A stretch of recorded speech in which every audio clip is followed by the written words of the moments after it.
when I came back into the office on Wednesday morning was PJ George Hook would like to talk to you about women in sport. I goes, okay. And this is on the back of the brilliant win for the Cork Camogie team at the weekend, the ongoing Women's World Cup, where we didn't do so hot, but we got there, we scored there, and we did okay.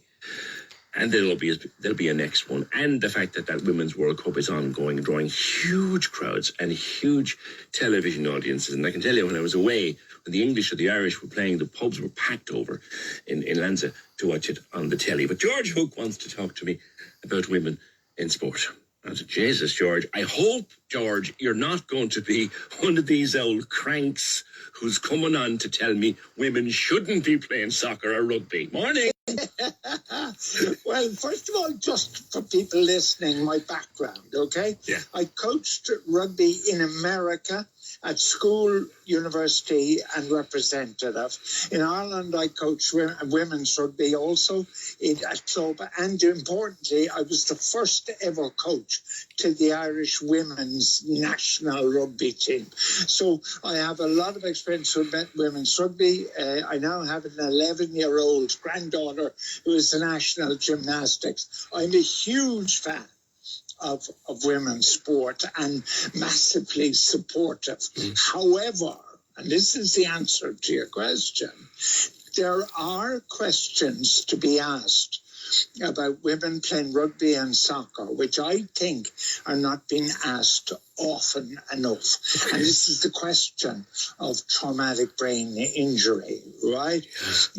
Because the first thing, and I don't want to be a scaredy cat here, but it is important that women scientifically are 30% more likely to suffer concussion than men. So therefore, point one, we should have a concern.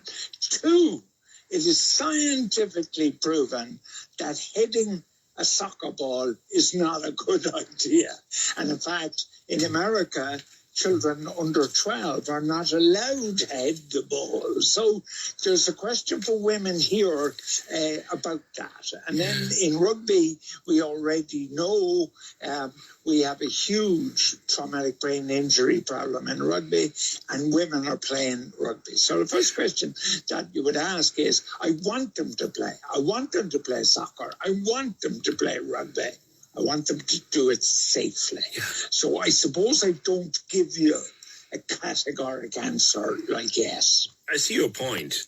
Biologically, the head is more sensitive, and we know not why. It just is. But yes, we also want to see wonderful goals like Katie McCabe scored.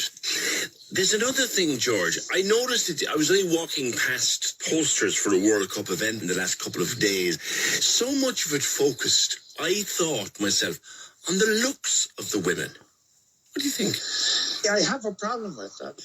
Like the London Times, that distinguished newspaper, informed me last week that there are 800 women playing in the Soccer World Cup, and 15% of them are lesbian. Who gives a hoot?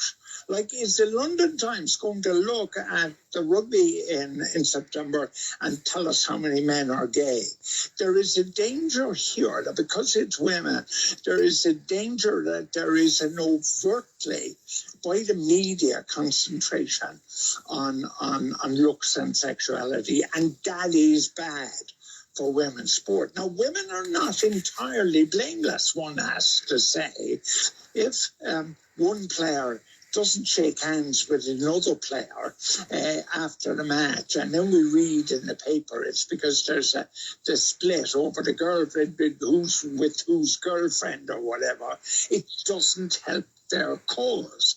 So I think what we have to do, Peter, and remember now you're talking to an absolute total supporter of women's sport. Yes.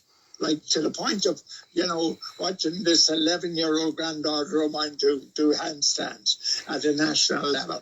The thing we have to do is dial down on it. It doesn't matter what they look like. It doesn't matter what their private life is like. You see, they have another problem, which men don't have, and it's so unfair for them. You now have this situation that there'll be a cycling tournament next week or a rowing tournament next week, and 6'4", 15 stone, Georgina Jones arrives, who was George Jones only 2 weeks ago. So women are facing much more difficulties in their sport than we men are. That's a delicate issue, George, and one I'm happy to talk about, but carefully. It's in swimming. It's a huge thing with the Leah Thomas. Yeah. That's now been stopped. The cycling, you're correct. Trans women playing in women's sports. Your thoughts? Well, I think I'm in good company, actually. I'm with Martina Navratilova, who firmly believes that trans should not play in women's sport. The key thing to this is they are bigger, stronger, because they commence life as males. But then you have the unfairness of it all. There's a lovely South African woman called Caster Semenya. She ran in Cork. 800-meter run. Yes. God gave her extra testosterone.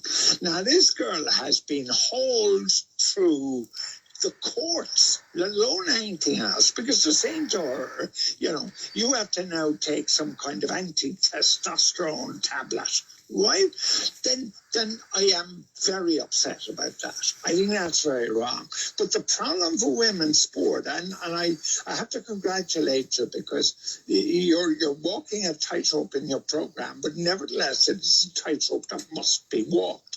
Women are facing difficulties. Our grandchildren are facing difficulties that our wives and sisters never faced. And we must talk about it, but we must talk about it sensibly, and we must talk about it carefully. It's a difficult one to trot, but one that I was interested to go there to get your views. There was something else your time in America taught you, that sport over there, I think, is very, very political.